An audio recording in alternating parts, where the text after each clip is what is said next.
এইসব করতে করতে আজকে আমরা দুজনেই অনেক বেশি টায়ার্ড হয়ে গেছি। আমাদের ঘরের কি অবস্থা একবার তোমাদের সাথে শেয়ার না করলে হয় না।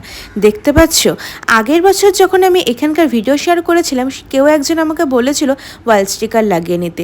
তখন এতটা বুঝিনি যে এই কথাটা আমাকে সত্যি করেই ফলাতে হবে। দেখো, এই বছর এত কষ্ট হয়েছে, এত পরিমাণে ঘর নোংরা হচ্ছিল, এত পরিমাণে প্রতিদিন আমাকে কষ্ট করতে হচ্ছিল। সেই কষ্টের সীমা শুধুমাত্র আমি, আমার বর আর আমার ঠাকুরই জানে। তো আজকে ফাইনালি এতগুলো শিট অর্ডার করা হয়েছিল। তো বর সবগুলোই করছিল, আর বিয়ের পরে একটা সংসার সামলানোর জন্য কিন্তু স্বামী স্ত্রী দুজনকেই হাত লাগাতে হয়। এই যে বর এখন সমস্ত শিটগুলো লাগাচ্ছে আর আমাকে মাপ বলে দিচ্ছে, আমি সেই মেজারমেন্ট অনুযায়ী ওকে শিটগুলো কেটে কেটে দিচ্ছি।